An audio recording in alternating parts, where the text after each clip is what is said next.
معلم تعلیمی منصوبوں اور مشغلوں کو زندگی میں مربوط کرنے کی مہارت رکھتا ہو اور اندازہ قدر کے طریقوں اور ان کے استعمال سے بخوبی واقف ہوتا ہے۔ ایک مؤثر معلم کے مطلوبہ خصوصیات تفصیل کے ساتھ پیش کی جا رہی ہیں جو درج ذیل ہیں۔ اس میں پہلا پوائنٹ ہے کہ جو استاد، جو آپ کا معلم ہے وہ کیسا ہونا چاہیے؟ مشفق، شفیق استاد سے بچے جلد مانوس ہو جاتے ہیں۔ نتیجتاً معلم بچے کو انفرادی طور پر سمجھنے کی کوشش کرتا ہے اور بچہ معلم کی ذات و صفات سے زیادہ فائدہ اٹھاتا ہے۔ معلم کی سخت مزاجی اور ترش روی سے طلباء کی ذہنی صحت منفی طور پر متاثر ہوتی ہے، بلکہ ان کی نفرت و خوف مضمون سے مشروط ہو جاتی ہے۔ معلم کی سخت مزاجی سے طلباء میں خوف، غصہ اور نفرت کے جذباتی قوی ہو جاتے ہیں اور ان کی شخصیت کی تشکیل و تکمیل کے بجائے انحراف ہونا شروع ہو جاتی ہے۔ معلم کی شفقت طلباء میں خود اعتمادی پیدا کرتے، یعنی اس کو سیلف کانفیڈنس مہیا کراتا ہے اور ان کی شخصیت کی بہتر نشو و نما ممکن ہوتی ہے۔ مؤثر اور کامیاب تدریس کے لیے ضروری ہے کہ معلم ہنسمکھ، ملنسار اور خوش مزاج ہو۔ اس کا رویہ مشفقانہ اور ہمدردانہ ہو تاکہ طلباء کے لیے ایک معمار ثابت ہو، مسمار کرنے والے نہیں۔ معمار بنانے والا، مسمار عمارت کو ڈھانے والا۔ ڈاکٹر ذاکر حسین نے لکھا ہے کہ استاد کی کتاب زندگی کے سرورق پر علم کی جگہ محبت کا عنوان ہونا چاہیے۔ ٹھیک ہے، بہت اچھا کوٹیشن۔ پھر معلم کو ایک سمجھنا چاہیے کہ شفقت میں ایک ایسی آنچ ہوتی ہے جو پتھروں کو موم کر کے متوقع شکل اور سانچوں میں ڈھال سکتی ہے۔ دوسرا پوائنٹ ہے نفسیات سے آشنا، یعنی ایک جو اچھا معلم ہوتا ہے، اچھا ٹیچر ہوتا ہے، اس کو جو ہے بچوں کی نفسیاتی پہلو پہ بھی دھیان دینا ہے تاکہ وہ بچوں کے نفس سے آشنا ہو، تاکہ اسی طریقے سے اس کو راہ راست پہ لانے کی کوشش کرے۔ دیکھیے، پہلا پوائنٹ ہے کہ معلم کو نفسیات سے آگاہی بہت ضروری ہے۔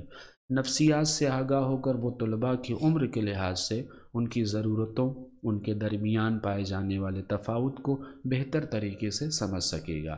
ہر طالب علم اپنے آپ میں منفرد ہے، اس کی انفرادیت کو سمجھنا، اس میں وہ تفاوت کس بنا پر ہے، بچے میں تخلیقیت کا کون سا عنصر زیادہ ہے، اس کی دلچسپی کی چیز میں ہے، معلم کو ان سب سے آگاہ ہونا ضروری ہے۔ معلم کو یہ علم ہونا ازحد ضروری ہے کہ طلباء نشو و نما کی کس سطح پہ ہیں اور اس سطح کی کون سی خصوصیات ہیں۔ ان خصوصیات کو سامنے رکھتے ہوئے کیسے تدریس کی جائے تاکہ تدریس مؤثر ثابت ہو اور مقاصد کا بہتر طریقے سے حصول کیا جا سکے۔ آئیے دیکھیے اگلی بات کرتے ہیں۔ اس کے علاوہ معلم کو طلباء کو متحرک کرنے کے مختلف طریقہ کار سے آشنائی بہت ضروری ہے۔ کمرہ جماعت چھوٹے سماج کے مانند ہے اور اس میں سماج کی تمام خصوصیات پائی جاتی ہیں۔ معلم کو یہ علم ہونا چاہیے کہ درجہ بحیثیت گروہ اس سماج کی حرکات کیا ہیں اور ان کون سی طاقتیں اس حرکیات میں نمایاں کردار ادا کر رہی ہیں۔ معلم کو تدریس کے مختلف طریقے کو پوری طرح سے علم ہونا ضروری ہے۔ کس مواد، کس مضمون کو کس عمر کے بچے کو کس طریقے سے پڑھایا جائے تاکہ اس مقاصد کا بہتر طریقے سے حصول ممکن ہو سکے۔ اکتساب کے کون سے طریقہ کار ہیں، کس مضمون کا اقتباس کیسے کرانا ہے، کس مواد مضمون کو کیسے پڑھانا ہے، یہ سب معلم تعلیمی نفسیات کے علم سے ہی سیکھتا ہے۔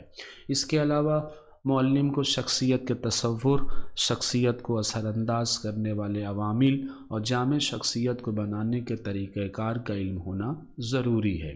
اس کے علاوہ طلباء کے طرز عمل کی جانچنے کے کیا طریقہ کار ہو سکتے ہیں اور کس طلباء کے طرز عمل کو سمجھنے کے لیے کون سا طریقہ کار استعمال کرنا ہے، ان تمام نکات کا علم ہونا ضروری ہے۔ ان تمام باتوں سے آشنائی تعلیمی نفسیات کے ذریعے ہی ممکن ہے، اس لیے معلم کو تعلیمی نفسیات سے آگاہی ہونا ازحد ضروری ہے۔ نیکسٹ پوائنٹ جو معلم میں ہونا چاہیے وہ ہے اعلیٰ سیرت کردار کا حامل۔ ایک معلم کو اعلیٰ سیرت و کردار اور مؤثر شخصیت کا مالک ہونا چاہیے۔ طلباء اپنے معلم کے فعال اور دلچسپیاں اور معیار کو اپناتے ہیں طلباء پر معلم کی شخصیت کی گہری چھاپ پڑتی ہے۔ کئی بار دیکھا گیا ہے کہ بہت سے سارے طلباء اپنے معلم کی وجہ سے ہی معلم کا پیشہ اپناتے ہیں۔ اس معلم کو اپنی شخصیت کو، ان پہلوؤں کو اجاگر کرنا چاہیے جن کو وہ طلباء میں دیکھنا چاہتا ہے، کیونکہ معلم اپنے کردار کی عظمت سے ہی معزز بنتا ہے۔ معلم ملک و قوم کا معمار ہوتا ہے۔ وہ جیسا ہوگا اور جیسا طرز عمل ظاہر کرے گا، ملک و قوم ویسے ہی بنیں گے۔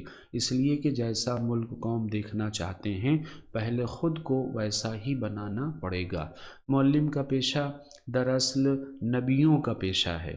معلم کو اس بات پر فخر ہونا چاہیے کہ اس نے معلم کے پیشے کو چنا ہے، اور اپنے طرز عمل سے اس عظیم پیشے کا نمائندہ ہونا چاہیے۔ آئیے نیکسٹ پوائنٹ بات کرتے ہیں، انفرادی تفاوت کی فہم۔ یہ ایک بہت مؤثر نوٹس ہے۔ آپ دیکھیں گے بی ایڈ کے جو بچے ہیں، جو ناظرین میرے بی ایڈ کی تیاری کر رہے ہیں، ان میں یہ لانگ کوشچن میں ایک اچھے معلم کے اوصاف کیا ہیں، یہ ضرور اس پر مختصر نوٹ یا تفصیلی نوٹس آپ سے پوچھا جاتا ہے۔ آئیے دیکھیں، انفرادیت تفاوت کی فہم۔ یہ دور متعلم مرکوز تعلیم کا دور ہے۔